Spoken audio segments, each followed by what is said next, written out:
যুদ্ধবিরতি ভেঙে ইরানে যুক্তরাষ্ট্রের হামলা, কুয়েত বাহরাইনের মার্কিন ঘাঁটিতে পাল্টা হামলার দাবি তেহরানের। খামেনির জানাজা থেকেই ট্রাম্পকে হত্যার সংকেত, ব্যানারে লেখা মাথার দাম মিলবে $10 কোটি। বাংলাদেশের সাথে চীনের ঘনিষ্ঠতায় উদ্বিগ্ন ভারত, দিল্লির নজরে সামরিক যুদ্ধবিমান ও অর্থনৈতিক করিডোর। হরমুজ প্রণালী ঘিরে আবার উত্তেজনা, ইরানকে নিয়ে বড় বার্তা, পশ্চিমাদের রাশিয়ার সতর্ক বার্তা। খামেনির জানাজায় বিরল বার্তা দিল ইরান, কোরআনের আয়াত তেলাওয়াত করে দেখালো কূটনীতির নতুন ধারা। জানাজা ঘিরে ইরানে কড়া নিরাপত্তা, বাবার জানাজায় অনুপস্থিত ছিলেন ছেলে মোস্তফা খামেনি। চীনা সাবমেরিনে গভীর সমুদ্র পর্যন্ত নৌ ক্ষমতা বাড়াচ্ছে পাকিস্তান, বদলে দিয়েছে পাক ভারত যুদ্ধের হিসাব। স্বাধীনতা উৎসবের মাঝেই তাপপ্রবাহে বিপর্যস্ত যুক্তরাষ্ট্র, মৃত্যু অন্তত 25। যুদ্ধবিরতির 8 মাস পরও শান্তি ফেরেনি গাজায়, ঘুমন্ত শিশুদের কামড়াচ্ছে ইঁদুর। ভয়াবহ দাবানলে ফ্রান্স, পুড়ে গেছে শত শত হেক্টর বনভূমি, সরিয়ে নেওয়া হচ্ছে পর্যটক ও স্থানীয় বাসিন্দাদের।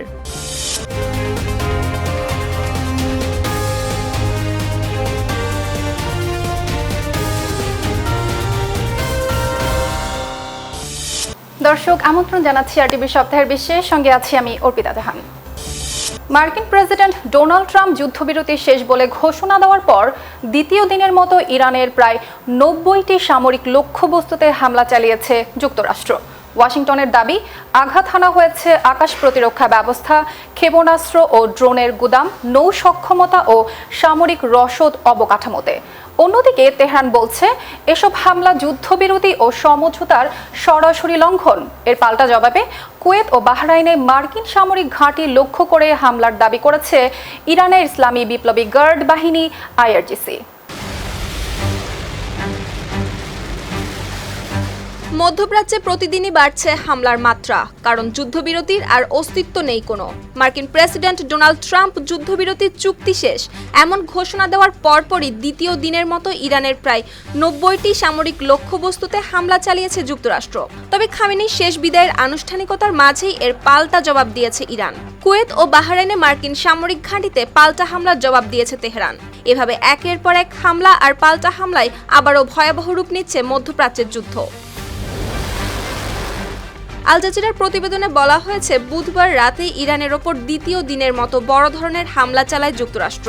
মার্কিন সেন্ট্রাল কমান্ড বা সেন্টকম জানিয়েছে, এবার আঘাত হানা হয়েছে ইরানের প্রায় 90টি সামরিক লক্ষ্যবস্তুতে, যেখানে টার্গেট ছিল আকাশ প্রতিরক্ষা ব্যবস্থা, উপকূলীয় নজরদারি সরঞ্জাম, ক্ষেপণাস্ত্র ও ড্রোনের গুদাম, নৌ সক্ষমতা এবং সামরিক রসদ সংরক্ষণাগার। অন্যদিকে ইরানের রাষ্ট্রীয় বার্তা সংস্থা ইরনা জানিয়েছে, ইরাক সীমান্তবর্তী খুজেস্তান প্রদেশের রাজধানী আহবাজের কাছে যুক্তরাষ্ট্রের হামলায় নিহত হয়েছেন অন্তত 3 জন, আহত হয়েছেন আরও অনেকে। স্থানীয় প্রশাসনের তথ্য অনুযায়ী ভোরের দিকে একটি সামরিক স্থাপনা লক্ষ্য করে হামলা চালানো হয়, পরে সেখান থেকে শুরু হয় উদ্ধার ও চিকিৎসা কার্যক্রম। তবে হামলার জবাবে কুয়েত ও বাহরাইনে অবস্থিত দুটি মার্কিন সামরিক ঘাঁটিতে পাল্টা হামলার দাবি করেছে ইরানের ইসলামী বিপ্লবী গার্ড বাহিনী বা IRGC। রয়টার্স ও বিবিসির তথ্য অনুযায়ী IRGC একে উল্লেখ করেছে যুক্তরাষ্ট্রের বিরুদ্ধে শাস্তিমূলক জবাবের প্রথম ধাপ হিসেবে। একই সঙ্গে হুঁশিয়ারি দিয়ে তারা বলছে, যুক্তরাষ্ট্র আবারও হামলা চালালে উপসাগরীয় অঞ্চলে থাকা আরও মার্কিন ঘাঁটি টার্গেট করা হবে। এদিকে মার্কিন সামরিক বাহিনীর দাবি, মাত্র 2 দিনের অভিযানে তারা ইরানের ভেতরে মোট 170টি সামরিক লক্ষ্যবস্তুতে হামলা চালিয়েছে। অন্যদিকে তেহরানের অভিযোগ, এসব হামলা যুদ্ধবিরতি ও 2 দেশের মধ্যে হওয়া সমঝোতার সরাসরি লঙ্ঘন। ফলে একের পর এক হামলা, পাল্টা হামলা আর কঠোর হুঁশিয়ারিতে স্পষ্ট হয়ে উঠছে পরিস্থিতি এমন এক পর্যায়ে পৌঁছেছে যেখানে যে কোনো মুহূর্তে সংঘাত আরও ভয়াবহ রূপ নিতে পারে।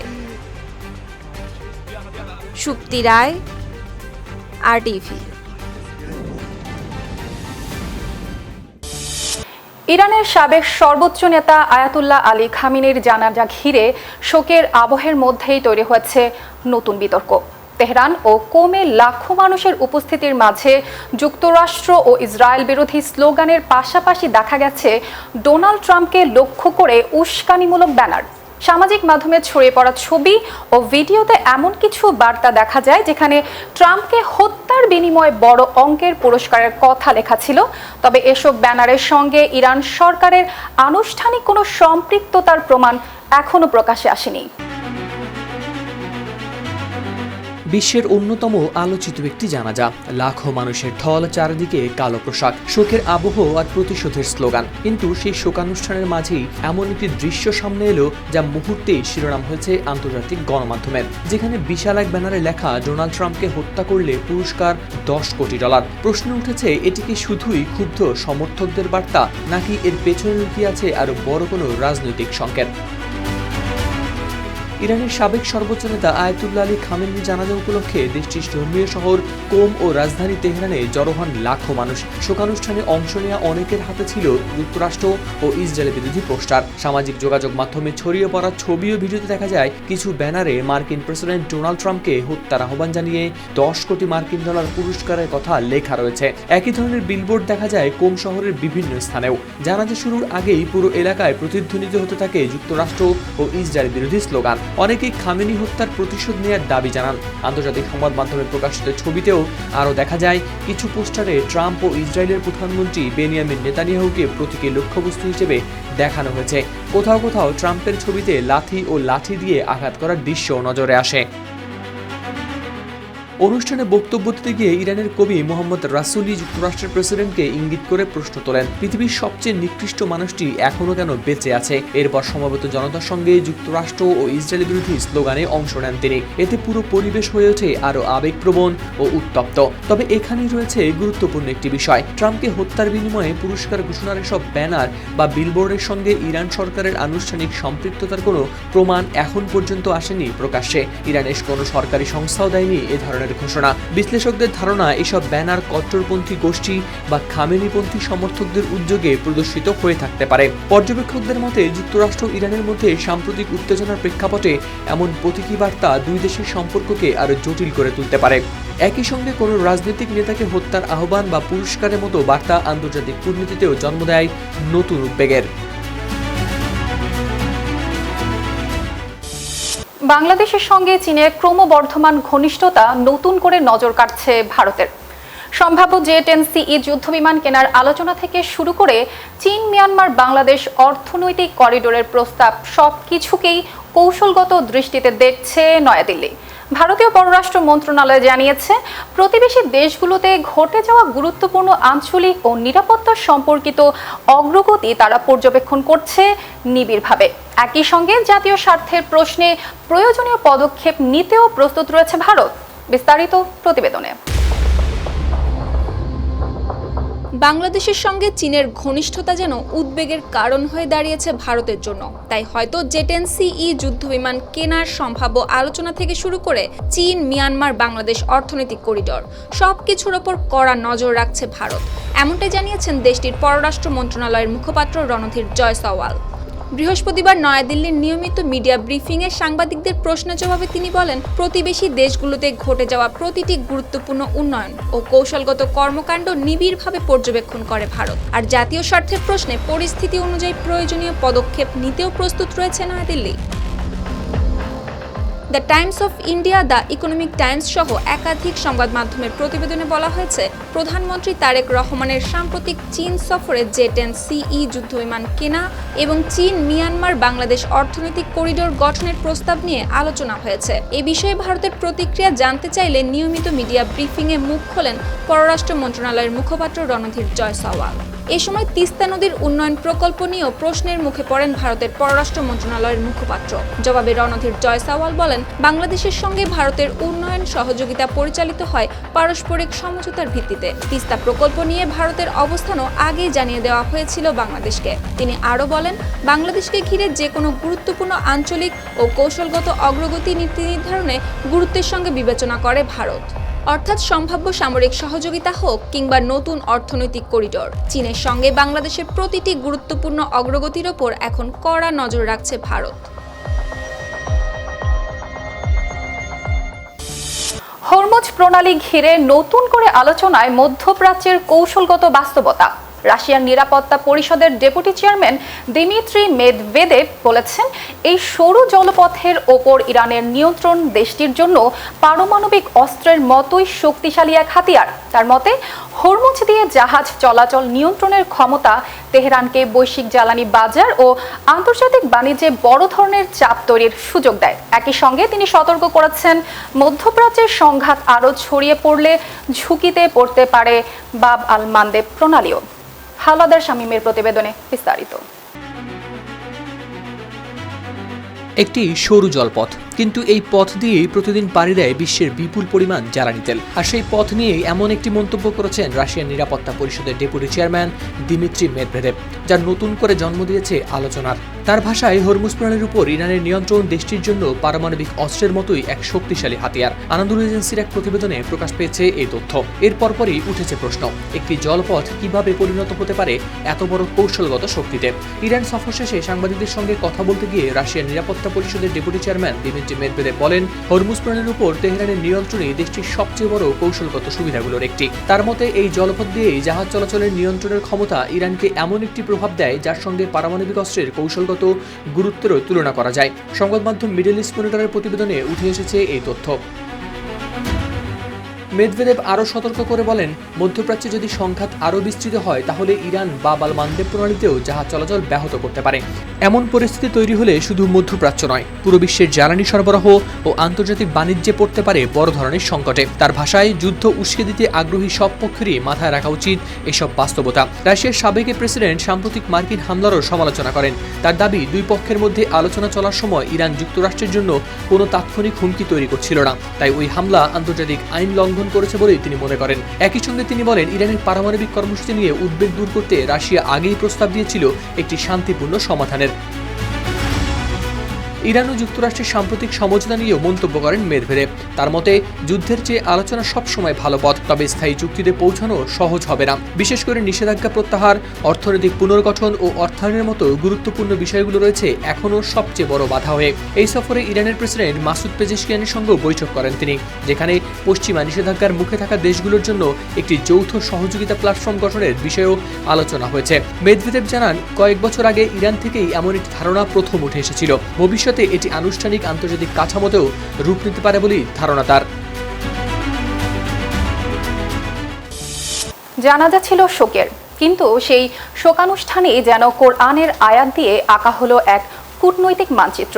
খামেনির মরদেহ শেষ শ্রদ্ধা জানাতে আসা বিভিন্ন দেশের প্রতিনিধি দলের সামনে আলাদা আলাদা আয়াত তিলাওয়াত করা হয়। সৌদি আরবের সামনে বদরের যুদ্ধের ইঙ্গিতবাহী আয়াত, বাংলাদেশের সামনে অঙ্গীকার ও অবিচল থাকার বার্তা, এসব নিয়ে এখন চলছে নানা বিশ্লেষণ।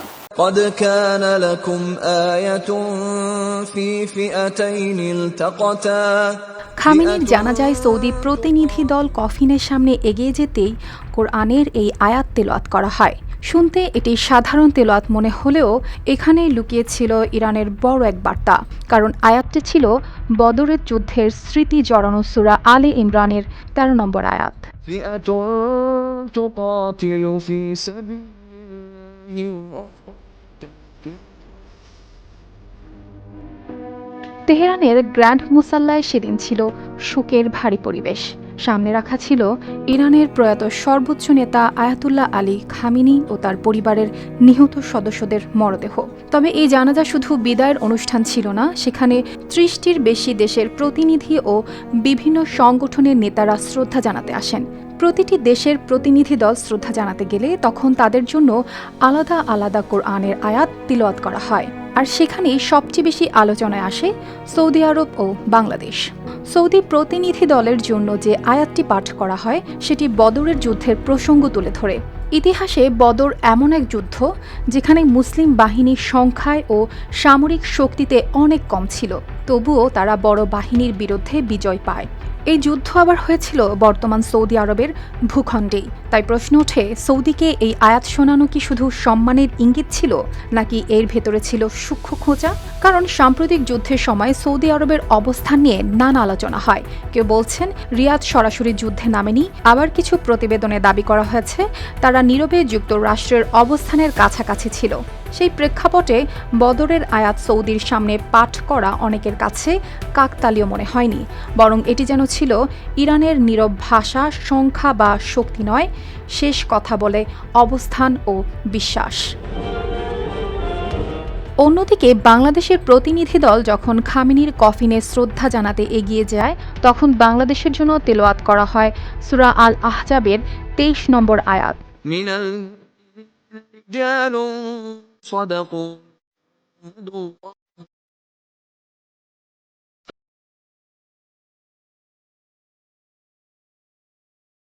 এই আয়াতে বলা হয়েছে, মুমিনদের মধ্যে কেউ কেউ আল্লাহর সঙ্গে করা অঙ্গীকার সত্যে পরিণত করেছে, কেউ নিজেদের শপথ পূর্ণ করেছে, আর কেউ এখনো অপেক্ষায় আছে, কিন্তু তারা অঙ্গীকারে কোনো পরিবর্তন আনেননি। এই আয়াতের পেছনেও আছে যুদ্ধ, অঙ্গীকার ও অবিচল থাকার ইতিহাস। উহুদের যুদ্ধের সময় কিছু সাহাবী অঙ্গীকার করেছিলেন তারা যুদ্ধক্ষেত্র থেকে পালাবেন না।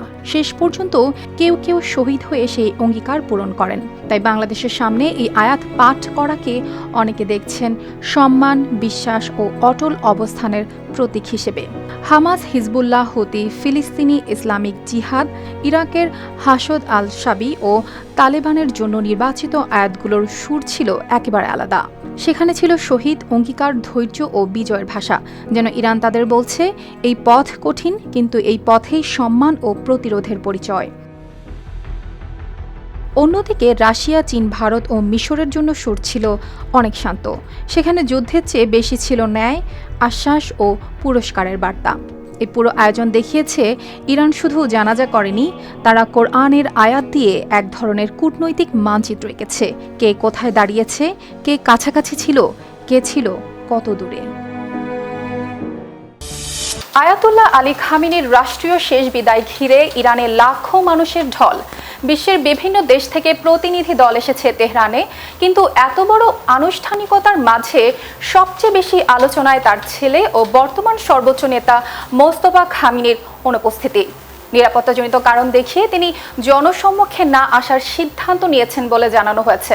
দাবি করা হচ্ছে, ইসরায়েল এই হত্যা চেষ্টার আশঙ্কাই এই সিদ্ধান্তের পেছনে বড় কারণ। বাবার শেষ বিদায়, লাখো মানুষের শোক, বিশ্বের বিভিন্ন দেশ থেকে প্রতিনিধি দলও পৌঁছাচ্ছেন ইরানে। কিন্তু এত বড় রাষ্ট্রীয় আনুষ্ঠানিকতায় সবচেয়ে আলোচিত অনুপস্থিতি হতে যাচ্ছেন প্রয়াত আয়াতুল্লাহ আলী খামেনির ছেলে, বর্তমান সর্বোচ্চ নেতা মোস্তফা খামেনি। কিন্তু কেন তিনি থাকছেন না, সেটি এখন সবচেয়ে বড় প্রশ্ন। গতকাল বৃহস্পতিবার ভারতে নিযুক্ত তার এক প্রতিনিধি জানান, নিরাপত্তাজনিত কারণে এই সিদ্ধান্ত নেওয়া হয়েছে। ওই প্রতিনিধির দাবি, মোস্তফা খামেনিকে হত্যার হুমকি দিয়েছে ইসরায়েল। সেই আশঙ্কা থেকেই তিনি উপস্থিত থাকবেন না জনসম্মুখে। গেল 28 ফেব্রুয়ারি যুক্তরাষ্ট্র ও ইসরায়েলের যৌথ হামলার প্রথম দিন তেহরানে নিহত হন আয়াতুল্লাহ আলী খামেনি। প্রথমে মার্চ মাসে তার দাফনের পরিকল্পনা থাকলেও যুদ্ধ দীর্ঘায়িত হওয়ায় তা স্থগিত করা হয়। তাই 3 জুলাই শুক্রবার থেকে শুরু হয়েছে 7 দিনের রাষ্ট্রীয় শেষ বিদায়ের আনুষ্ঠানিকতা। ইরানের রাষ্ট্রীয় সংবাদ মাধ্যম IRIBর প্রতিবেদনে বলা হয়, প্রায় 100টি দেশের প্রতিনিধিরা খামেনি জানাজায় অংশ নেবেন বলে আশা করা হচ্ছে। আগামী 9 জুলাই জন্মস্থান মাশহাদে দাফন করা হবে আয়াতুল্লাহ আলী খামেনিকে। এদিকে শেষ বিদায়ের আনুষ্ঠানিকতার আগেই কোনো ধরনের হামলা চালানোর বিষয়ে যুক্তরাষ্ট্র ও ইসরায়েলকে হুঁশিয়ার করেছেন ইরানের এক শীর্ষ সামরিক কর্মকর্তা। গতকাল বৃহস্পতিবার রাষ্ট্রীয় সংবাদ মাধ্যমে প্রকাশিত এক বিবৃতিতে খাতামাল আনবিয়ার কেন্দ্রীয় সদর দপ্তরের কমান্ডার আলী আবদুল্লাহি দেন এই হুঁশিয়ারি। আবদুল্লাহি বলেন, আমরা ইরানের শত্রুদের, বিশেষ করে যুক্তরাষ্ট্র ও জায়নবাদী সরকারকে ভুল হিসাব নিকাশ না করার জন্য সতর্ক করছি। আমাদের দেশের বিরুদ্ধে যে কোনো হুমকি বা আগ্রাসনের জবাবে আমাদের সশস্ত্র বাহিনী যে কঠোর প্রতিশোধ নেবে, সেটি তাদের মাথায় রাখা উচিত। ভারত পাকিস্তানের সামরিক প্রতিদ্বন্দ্বিতা এবার নতুন মাত্রা পেয়েছে সমুদ্রের নিচে। সীমান্ত, আকাশ ও ক্ষেপণাস্ত্রের হিসাবের বাইরে পাকিস্তানের নতুন চীনা প্রযুক্তির অ্যাটাক সাবমেরিন PNS হ্যাঙ্গর এখন আলোচনার কেন্দ্রে। এয়ার ইন্ডিপেন্ডেন্ট প্রপালশন প্রযুক্তির কারণে এই সাবমেরিন দীর্ঘ সময় পানির নিচে থাকতে পারে, যা সেটিকে শনাক্ত করা কঠিন করে তোলে। পাকিস্তান বলছে, এই নতুন বহর তাদের নৌ ক্ষমতা দূর সমুদ্র পর্যন্ত আরও বাড়াবে। অন্যদিকে ভারত এখনও সামরিক নৌ ক্ষমতায় এগিয়ে থাকলেও পানির নিচে এমন অদৃশ্য অস্ত্র নয়াদিল্লির সামরিক পরিকল্পনায় তৈরি করতে পারে নতুন চাপ। ভারত পাকিস্তানের যুদ্ধের হিসাব এতদিন বেশি আলোচিত ছিল সীমান্ত, আকাশ ও ক্ষেপণাস্ত্র ঘিরেই, কিন্তু এবার সেই হিসাব ঢুকে পড়েছে সমুদ্রের নিচে। ভারত মহাসাগরে শক্তির ভারসাম্য নতুন করে সাজাতে শুরু করেছে পাকিস্তান। চীনা প্রযুক্তির নতুন অ্যাটাক সাবমেরিন PNS হ্যাঙ্গার এখন পাকিস্তানের হাতে এমন এক অদৃশ্য অস্ত্র যা শুধু পাকিস্তানের নৌবহরে নতুন শক্তি যোগ করেনি, ভারতের সামরিক হিসাবেও পাঠিয়েছে নতুন সতর্কবার্তা। গত এপ্রিলে পাকিস্তান নৌবাহিনী PNS হ্যাঙ্গারকে আনুষ্ঠানিকভাবে বহরে যুক্ত করে। এরপর জুনে সাবমেরিনটি করাচি বন্দরে পৌঁছায়। বন্দরে ঢোকার সময় ঢাকঢোল, ট্রাম্পেট ও সামরিক আয়োজনে তাকে স্বাগত জানানো হয়। পাকিস্তান মোট 8টি হ্যাঙ্গার শ্রেণীর সাবমেরিন নিচ্ছে। এর মধ্যে 4টি তৈরি হবে চীনে, বাকি 4টি পাকিস্তানি। পুরো বহর প্রস্তুত হতে সময় লাগতে পারে 2032 সাল পর্যন্ত। এই হ্যাঙ্গার সাবমেরিনের সবচেয়ে বড় শক্তি হলো এর এয়ার ইন্ডিপেন্ডেন্ট প্রপালশন প্রযুক্তি। সহজ ভাষায় এই প্রযুক্তির কারণে সাবমেরিনটি দীর্ঘ সময় পানির নিচে থাকতে পারে, বারবার উপরে উঠতে হয় না, ফলে সেটিকে শনাক্ত করা কঠিন হয়ে যায়। 76 মিটার দীর্ঘ কালো রঙের এই ডুবোজাহাজ দেখতে অনেকটা পানির ফোঁটার মতো, কিন্তু কাজের দিক থেকে এটি পাকিস্তানের পুরনো ফরাসি আগস্টা সাবমেরিনগুলোর জায়গা ধীরে ধীরে নিতে পারে। পাকিস্তানের সামরিক কর্মকর্তাদের মতে এই সাবমেরিন তাদের নৌবাহিনীকে নিজেদের উপকূলের বাইরে আরও দূরে কাজ করার সুযোগ দেবে। বঙ্গোপসাগর, হরমুজ প্রণালী, পারস্য উপসাগর ও এডেন উপসাগরের মতো গুরুত্বপূর্ণ বাণিজ্য পথেও পাকিস্তানের নজরদারি বাড়তে পারে। তবে ছবিটা একপাক্ষিক নয়। ভারত এখনও নৌ ক্ষমতায় পাকিস্তানের চেয়ে অনেক এগিয়ে। ভারতের বহরে বেশি সংখ্যক সাবমেরিন আছে, রয়েছে পারমাণবিক সাবমেরিনও, P-8I নজরদারি বিমান ও MH-60R হেলিকপ্টারের মতো সাবমেরিন বিরোধী সক্ষমতাও ভারতের হাতে রয়েছে। তারপরও বিশেষজ্ঞদের একটি অংশ মনে করেন, পানির নিচে থাকা একটি সাবমেরিনের অবস্থান জানা না গেলে সেটি প্রতিপক্ষের জন্য বড় চাপ হয়ে দাঁড়ায়।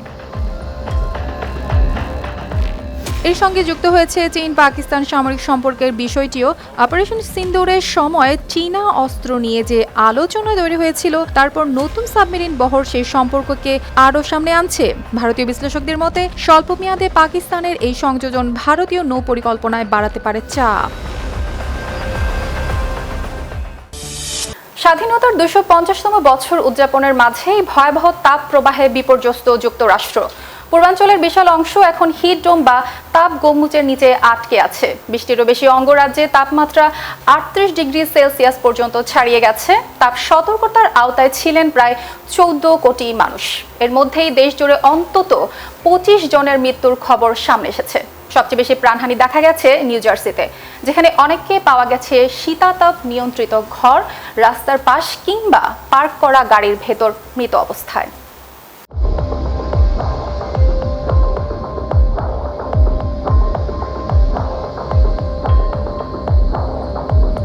স্বাধীনতার 250তম বছর উদযাপনের আনন্দের মাঝেই যেন আগুনের চুল্লিতে পরিণত হয়েছে যুক্তরাষ্ট্র।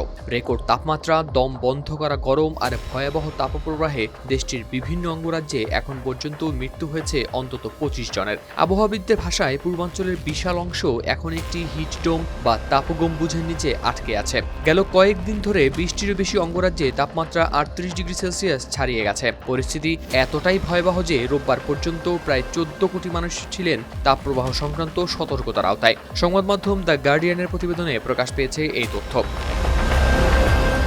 সবচেয়ে বেশি প্রাণহানির খবর এসেছে নিউ জার্সি থেকে। স্থানীয় কর্মকর্তাদের ধারণা, অঙ্গরাজ্যটির 10টি কাউন্টিতে মৃত্যু হয়েছে অন্তত 22 জনের। তাদের অনেককে শীতাতপ নিয়ন্ত্রণহীন ঘর, বাড়ির আঙিনা, রাস্তার পাশে কিংবা পার্ক করা গাড়ির ভেতর মৃত অবস্থায় পাওয়া গেছে। গেল বৃহস্পতিবার প্রথম গরমে সামনে আসে এমন মৃত্যুর খবর। নিহতদের বয়স 35 থেকে 80 বছরের মধ্যে।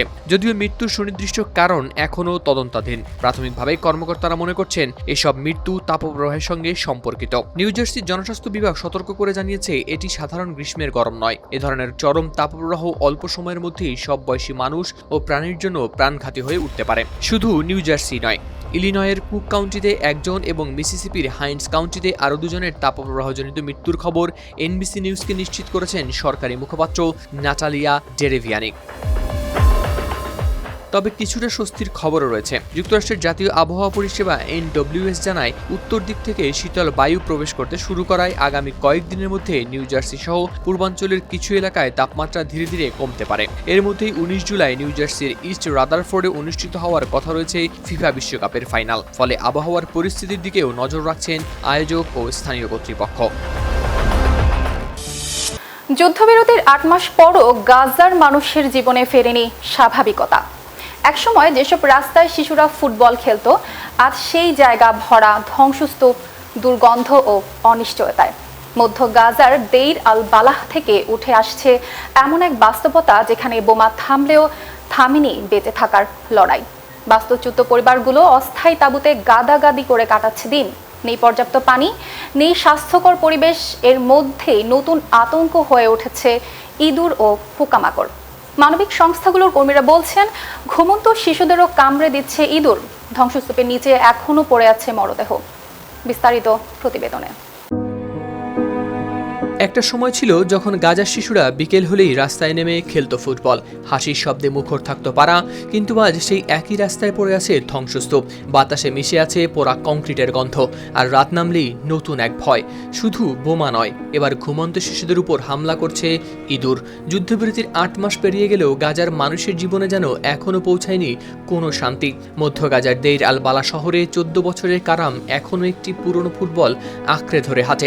একসময় তার স্বপ্ন ছিল বড় ফুটবলার হওয়ার, বন্ধুদের সঙ্গে প্রতিদিনই মাঠে খেলতো। কিন্তু এখন চারপাশে নেই সেই মাঠ, নেই সেই বন্ধুদের কোলাহল, আছে শুধু ধ্বংস হয়ে যাওয়া বাড়ি, পুড়ে যাওয়া জমি ও অনিশ্চিত ভবিষ্যৎ। সংবাদ মাধ্যম CNN-এর প্রতিবেদনে প্রকাশ পেয়েছে এই তথ্য। যুদ্ধবিরতির পর আন্তর্জাতিক অঙ্গনে বহুবার বলা হয়েছে শান্তির কথা, এসেছে নতুন পরিকল্পনা, নতুন বৈঠক ও নতুন প্রতিশ্রুতির খবরও। কিন্তু গাজার মানুষের কাছে বাস্তবতা একেবারেই ভিন্ন। তাদের ভাষায়, কাগজে যুদ্ধ থামলেও বাস্তবে এখনও শেষ হয়নি যুদ্ধ। চুক্তি অনুযায়ী সেনা প্রত্যাহার, নতুন প্রশাসন ও আন্তর্জাতিক বাহিনী মোতায়েনের কথা থাকলেও সেগুলোর বেশিরভাগই হয়নি বাস্তবায়িত। বরং ইসরায়েল গাজার আরও বিস্তীর্ণ এলাকায় বাড়িয়েছে সামরিক উপস্থিতি। অন্যদিকে হামাসও অস্ত্র সমর্পণ না করে শক্ত করেছে নিজেদের অবস্থান। ফলে সাধারণ মানুষ আটকে পড়েছে দুই পক্ষের সংঘাতের মাঝখানে। সবচেয়ে ভয়াবহ পরিস্থিতি এখন বাস্তুচ্যুত মানুষের আশ্রয় শিবিরগুলোতে। জাতিসংঘের তথ্য অনুযায়ী প্রায় 19 লাখ মানুষ হারিয়েছে নিজেদের ঘর। হাজার হাজার পরিবার এখনও গাদাগাদি করে বসবাস করছে অস্থায়ী তাঁবুতে, যেখানে নেই পর্যাপ্ত বিশুদ্ধ পানি, নেই স্বাস্থ্যকর পরিবেশ। গরমে দম বন্ধ হয়ে আসে, ময়লা জমে থাকে চারিদিকে, দুর্গন্ধে শ্বাস নেওয়াও কঠিন হয়ে পড়ে। এর সঙ্গে যোগ হয়েছে নতুন আতঙ্ক। ইঁদুর, তেলাপোকা ও অন্যান্য প্রাণী সহজেই তাঁবুর কাপড় কেটে ঢুকে পড়ছে ভেতরে। মানবিক সহায়তা সংস্থাগুলোর কর্মীরা জানিয়েছেন, অনেক শিশুকে ঘুমন্ত অবস্থায় কামড়ে দিয়েছে ইঁদুর। কোনো কোনো পরিবার রাতভর জেগে থাকে শুধুই সন্তানদের নিরাপদ রাখার জন্য। অনেকেই খাবার ইঁদুরের হাত থেকে বাঁচাতে ঝুলিয়ে রাখছেন তাঁবুর ছাদে। আরেকটি নির্মম বাস্তবতা হলো, বহু এলাকায় এখনও ধ্বংসস্তূপের নিচে পড়ে আছে মরদেহ। অনেক পরিবার জানেনই না তাদের স্বজন জীবিত নাকি মৃত। সময়ের সঙ্গে সঙ্গে বাড়ছে দুর্গন্ধ, রোগ ছড়িয়ে পড়ার আশঙ্কাও বাড়ছে প্রতিদিন। মানবাধিকার সংস্থাগুলোর অভিযোগ, ত্রাণ পৌঁছাতে নানা বাধা থাকায় আরও খারাপ হচ্ছে পরিস্থিতি। বিশুদ্ধ পানি, ওষুধ ও প্রয়োজনীয় সরঞ্জামের সংকট কাটেনি। ফলে যুদ্ধবিরতির বহু মাস পরও গাজার মানুষের কাছে শান্তি এখনও শুধুই একটি শব্দ। বাস্তবে তাদের প্রতিটি সকাল শুরু হচ্ছে নতুন অনিশ্চয়তা, নতুন ভয় ও বেঁচে থাকার আরেকটি কঠিন লড়াই নিয়ে। তীব্র তাপ প্রবাহের মধ্যেই ভয়াবহ দাবানলে বিপর্যস্ত দক্ষিণ ফ্রান্স। 40 ডিগ্রি সেলসিয়াসের কাছাকাছি তাপমাত্রা, শুষ্ক বাতাস ও দ্রুত ছড়িয়ে পড়া আগুনে অর্ড অঞ্চল সহ একাধিক এলাকায় পড়ে গেছে শত শত হেক্টর বনভূমি। কোথাও বসতবাড়ি হুমকির মুখে, কোথাও ক্যাম্পসাইট ছেড়ে সরিয়ে নেওয়া হচ্ছে পর্যটক ও স্থানীয় বাসিন্দাদের। আগুন নিয়ন্ত্রণে শত শত দমকল কর্মী, অগ্নি নির্বাপক বিমান ও হেলিকপ্টার মোতায়েন করেছে কর্তৃপক্ষ। আকাশ ঢেকে গেছে কালো ধোঁয়ায়, আর মাটিতে চলছে প্রাণ বাঁচানোর লড়াই। একদিকে 40 ডিগ্রি সেলসিয়াসের কাছাকাছি তাপমাত্রা, অন্যদিকে দাউ দাউ করে জ্বলছে বনের গাছপালা। কয়েক ঘন্টার মধ্যে আগুন ছড়িয়ে পড়েছে শত শত হেক্টর এলাকায়। কোথাও আকাশ ঢেকে যাচ্ছে ঘন কালো ধোঁয়ায়, আবার কোথাও বাড়ি ও ক্যাম্প ছেড়ে প্রাণ বাঁচাতে পালাতে হচ্ছে মানুষকে। দক্ষিণ ফ্রান্স যেন এখন পরিণত হয়েছে এক বিশাল অগ্নিকুণ্ডে। সবচেয়ে ভয়াবহ পরিস্থিতি তৈরি হয়েছে ফ্রান্সের অড অঞ্চলে। সেখানে দাবানলে ইতোমধ্যে পুড়ে গেছে প্রায় 900 হেক্টর বন ও গাছপালা। আগুন দ্রুত ছড়িয়ে পড়ায় হুমকির মুখে পড়েছে আশপাশের বসতিও। পরিস্থিতি নিয়ন্ত্রণে আনতে 700 জন দমকল কর্মী, বিশেষায়িত কানাডিয়ার ও ড্যাশ বিমান এবং ড্রাগন হেলিকপ্টার মোতায়েন করা হয়েছে। আকাশ থেকে আগুনের উপর ছিটানো হচ্ছে লাল রঙের অগ্নি নির্বাপন রাসায়নিক, যাতে আগুনের বিস্তার অন্তত কিছুটা হলেও থামানো যায়। অন্যদিকে পেরপিনিয়ানের কাছে কানে ও রুসিনল এলাকাতেও দ্রুত ছড়িয়ে পড়ে আরেকটি বড় দাবানল। আগুন পৌঁছে যায় ক্যাম্পসাইটের খুব কাছে। নিরাপত্তার স্বার্থে শত শত পর্যটক ও বাসিন্দাকে দ্রুত সরিয়ে নেওয়া হয়। কয়েক ডজন পর্যটকদের থাকা ছোট ছোট কটেজ পুড়ে গেছে আগুনে। ঘন বিষাক্ত ধোঁয়ায় ঢেকে গেছে পুরো মেরিনা এলাকা। এরপর আগুন নিয়ন্ত্রণে আনতে নামানো হয় 2 শতাধিক দমকল কর্মী। একের পর এক হেলিকপ্টার থেকে পানি ফেলা হয় আগুনের ওপর। পর্যটকরা জানান, সবচেয়ে বড় স্বস্তির বিষয় হলো সবাই কটেজ থেকে জীবিত বের হতে পেরেছেন। এদিকে সরিয়ে নেওয়া মানুষদের জন্য একটি কমিউনিটি সেন্টারে অস্থায়ী আশ্রয়ের ব্যবস্থা করেছে স্থানীয় প্রশাসন। সেখানে দেওয়া হচ্ছে খাবার, বিশুদ্ধ পানি, চিকিৎসা ও মানবিক সহায়তা। অনেককে আবার স্থানান্তর করা হচ্ছে অন্য ক্যাম্প সাইটে। বিশেষজ্ঞরা বলছেন, চলমান তীব্র তাপপ্রবাহ ও শুষ্ক আবহাওয়ার কারণে দক্ষিণ ইউরোপে দাবানলের ঝুঁকি এবার অনেক বেশি। সাম্প্রতিক বছরগুলোতে জলবায়ু পরিবর্তনের প্রভাবে ফ্রান্স, স্পেন, ইতালি ও পর্তুগালে এমন বড় বড় দাবানলের ঘটনা আগের তুলনায় উল্লেখযোগ্যভাবে বেড়েছে। এমন পরিস্থিতিতে দক্ষিণ ফ্রান্সের এমন দাবানল শুধু স্থানীয় দুর্যোগ নয়, পুরো ইউরোপের জন্য নতুন সতর্কবার্তা। দর্শক, সপ্তাহের বিষয় পর্যন্তই। শেষ করার আগে শিরোনামগুলো জানিয়ে দেব আরো একবার। যুদ্ধবিরতি ভেঙে ইরানে যুক্তরাষ্ট্রের হামলা, কুয়েত বাহরাইনের মার্কিন ঘাঁটিতে পাল্টা হামলার দাবি তেহরানের। খামেনির জানাজা থেকেই ট্রাম্পকে হত্যার সংকেত, ব্যানারে লেখা মাথার দাম মিলবে $10 কোটি। বাংলাদেশের সাথে চীনের ঘনিষ্ঠতায় উদ্বিগ্ন ভারত, দিল্লির নজরে সামরিক যুদ্ধবিমান ও অর্থনৈতিক করিডোর। হরমুজ প্রণালী ঘিরে আবার উত্তেজনা, ইরানকে নিয়ে বড় বার্তা, পশ্চিমাদের রাশিয়ার সতর্কবার্তা। খামেনির জানাজায় বিরল বার্তা দিল ইরান, কোরআনের আয়াত তেলাওয়াত করে দেখালো কূটনীতির নতুন ধারা। জানাজা ঘিরে ইরানে কড়া নিরাপত্তা, বাবার জানাজায় অনুপস্থিত ছিলেন ছেলে মোস্তফা খামেনি। চীনা সাবমেরিনে গভীর সমুদ্র পর্যন্ত নৌ ক্ষমতা বাড়াচ্ছে পাকিস্তান, বদলে দিয়েছে পাক ভারত যুদ্ধের হিসাব। স্বাধীনতা উৎসবের মাঝেই তাপপ্রবাহে বিপর্যস্ত যুক্তরাষ্ট্র, মৃত্যু অন্তত 25। যুদ্ধবিরতির 8 মাস পরও শান্তি ফেরেনি গাজায়, ঘুমন্ত শিশুদের কামড়াচ্ছে ইঁদুর। ভয়াবহ দাবানলে ফ্রান্স, পুড়ে গেছে শত শত হেক্টর বনভূমি, সরিয়ে নেওয়া হচ্ছে পর্যটক ও স্থানীয় বাসিন্দাদের।